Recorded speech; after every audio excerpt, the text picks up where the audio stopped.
What's up guys, this is the Honest Outlaw here, and today I wanted to show you the new range that we've been working on all week. That's the reason why we haven't been posting as many videos as we normally do, and I also wanted your opinion on what targets you think I should get for this range. So I guess right now I'm gonna walk you through it, tell you what we did, show you what we changed, talk to you maybe about a couple new targets we're gonna have, and maybe some targets that I might buy depending on the comments in this video.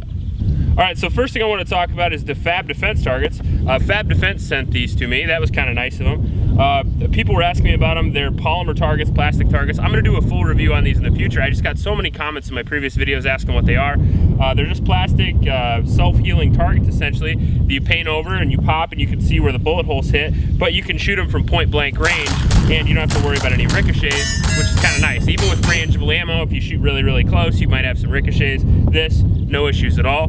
The other thing I wanted to show you real quick that I have on me is the AR pistol from the best AR pistol build, which I improved, so apparently I was wrong about it being the best. I got a lot of comments about the PDW brace, so I got one. SB Tactical sent me one. I also found out that you guys were correct about the vertical grip, which I'll do a separate video on as well. The only problem about the Fab Defense Targets is they blow over in Iowa because of the wind. So first things first, my new and improved plate rack. Why I did it like this as opposed to the other way? Because honestly, the other way was really hard to paint. You had to crawl up a hill, it's kind of a pain in the ass, so I decided to build it like this. Now I know that I'm probably gonna get some splatter and eventually I'm gonna ruin this board. That's okay, 2x4s are $2. If it lasts me 6 months, I'm good with that. The other reason why I built it instead of bought a plate rack is simply because of cost. I think these plates are 20 bucks a piece on eBay. I got the chains from Menards and I put them up with screws. So this total project is less than $100, where your average plate rack can run you about $1,000. And these are also AR500 plates. And they're spaced and sized correctly to the action target plate rack. I just took the specifications offline and just made my own. The next thing I want to talk about is the Dueling Tree. Now, none of these targets are necessarily new. They're just, you know, changing shape, used a little bit differently. This didn't get used very much because on flat ground, it works a lot better, but on rough ground like I had before, not so good. So now that we put a couple of tons of gravel in here and leveled everything out, the Dueling Tree should work a lot better. I'm also missing a leg there, which is kind of funny.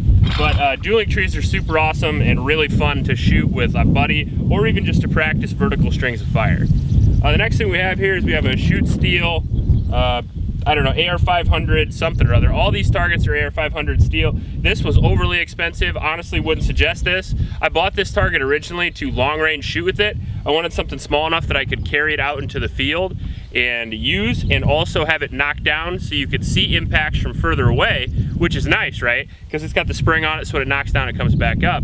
Problem with it is I bought the I think the 308 version or the heavy version, so 223 doesn't knock it back really hard, and it's also like 50 pounds, so you don't want to carry it out in the field anyway. But still a nice high quality target if you buy it for something that you're going to use it for, that it's designed for essentially, not carrying out into a field. If you're going to leave it somewhere, it's perfectly fine.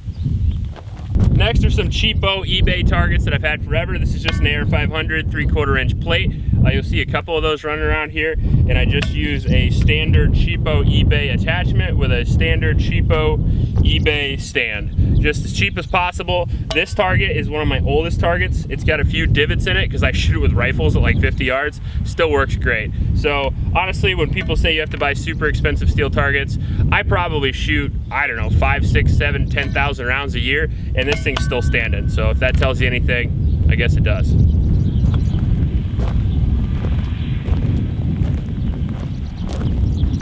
Next thing we have, essentially a 1/3 target. That was a 2/3 size target. This is a 1/3, making it basically just the vitals. This is a good target to practice your accuracy on, just to make sure you just get it in the range that you want to when you're shooting it. Again, AR500. I don't buy any targets that are not AR500 because when I buy steel targets, I want them to last at least a good amount of time. And they also say you should bring them indoors during the winter and when it rains and things like that. Honestly, I don't. Maybe that's because I'm lazy, but as long as you keep them painted, it seems like they're just fine. A lot of these targets are 3, 4, 5 years old plus, and they still work great. This is a full-size IPSC target that we have here. The cool thing about it is it makes a heck of a ring when you hit it, which is nice. And you can hear it from a long ways away. The other cool thing about it is a full-size IPSC target, so you can look pretty cool when you're shooting at distance because it's a little bit easier to hit than the previous targets. And it's just, you know, it's nice to have a full-size gong target to shoot from distance. Another target that we have is, this is the most expensive target that I own as far as just, you know, IPSC targets. This is from Action Target. I bought this as a full set. It's got the hostage swinger on it, and it comes at this angle here that you see, which makes it just a little bit safer to shoot close range. Again, this is AR 500. It also is angled, and again, it's a 2/3 IPSC size, and it comes with its own stand. Kind of nice in a way, and not kind of nice at the same time. The advantages that you have when you have a steel stand is that you never have to replace the little 2x4. The disadvantage of it is if you want to move it around, it's way easier just to pick it off the 2x4 and then move it around. It's also lighter. And the Action Target stand, although very expensive, this target has a really bad habit of blowing over. Since it's angled forward and it has a hostage target on it, it's very top heavy and it's easy to blow over. And it's also about 100 pounds and you have to pick it up every time you use it, but it'll last you a lifetime. But the thing I really wanted to get into was the new berm that you see here.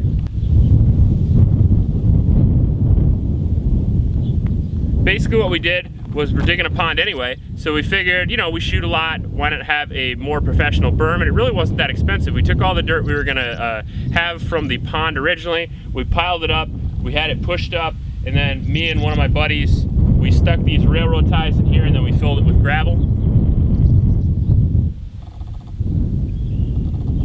And so far it seems to work great.